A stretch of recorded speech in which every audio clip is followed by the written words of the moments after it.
غوث اعظم کے زمانے میں طالب علم کے طور میں بغداد میں ایسا آیا پھر کہ کئی ہفتے گزر گئے کھانا پینا نہیں ملا. اور سوق الریحانیین ایک وہاں مارکیٹ تھی, منڈی, معلوم نہیں آج ہے کہ نہیں ہے, اس منڈی میں آپ جا رہے تھے اور بالکل لبے روڈ راستے کے بازو میں مسجد تھی, اسی میں چلے گیا, بھوک سے نڈھال اور اندر جا کر بیٹھے تو چکر آگے وہیں آپ لیٹ گئے, اتنی شدت کی بھوک تھی. اتفاق سے ایسا ہوا کہ اسی مسجد میں تھوڑی دیر کے بعد ایک نوجوان داخل ہوا جس کے پاس کھانے پینے کا سامان تھا, روٹیاں تھیں اور بھنا ہوا گوشت تھا. اس نے دیکھا نہیں ان کو کہ یہ صاحب یہاں بیٹھے ہوئے ایک کونے میں گیا, کھانا کھانا شروع کر دیا. غوث اعظم کی نظر پڑ گئی. اب آپ سوچے کوئی نوجوان بہت زیادہ بھوکا ہو, اس کے سامنے کوئی آدمی کھانا کھا رہا ہو تو اس کا تو منہ خود کھل جائے گا.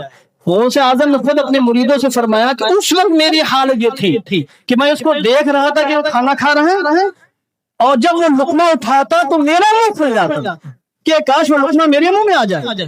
یہ کنڈیشن ہو چکی تھی بھوک کی. مگر پھر میں نے اپنے ضمیر کو دھتکارا کہ ضمیر اتنا بے صبر مت بن, صبر و توکل بھی کوئی چیز ہوتی ہے. پھر میں نے چہرہ موڑ لیا اور پھر اس سے میں بے نیاز ہو گیا. اللہ نے صبر عطا فرمایا. کھاتے کھاتے اسی نوجوان نے غوث اعظم کو دیکھ لیا کہ ایک نوجوان بیٹھے ہیں, اللہ ان کو بھی پوچھ لیتے.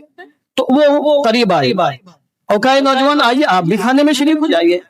تو انہوں نے تکلفاً کہا نہیں آپ کھائیے, تو کہ نہیں آئیے شریک کیجیے. اور انہوں نے اصرار کر کے کھانے میں شریک کیا, انہوں نے کھانا کھایا.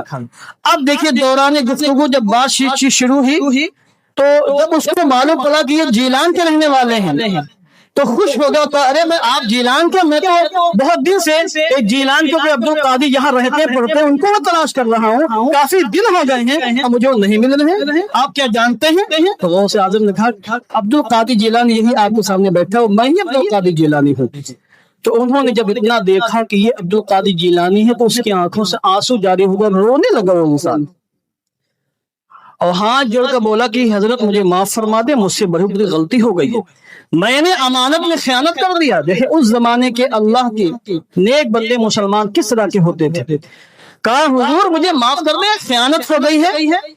اور کہا خیانت کیسی, امانت کیسی خیانت, آپ سے تو اس سے پہلے کبھی ملاقات ہی ہماری نہیں ہوئی, کہ کس امانت اور کس خیانت کی باتیں کر رہے ہیں آپ. اس نوجوان نے کہا بات اصل میں یہ ہے, میں جیلان سے بغداد آنے لگا تو ایک بوڑھی خاتون ملی جو آپ کی والدہ محترمہ تھی, انہوں نے ہمیں سکے دیے تھے سونے کو, یہ کہا تھا کہ یہ چند اشرفیاں ہیں جا کہ میرا بیٹا پڑھتا ہے بغداد میں, اس کو تلاش کر لینا, وہیں کہیں بغداد میں کسی مدرسے میں ہوگا تم اس کو دے دینا.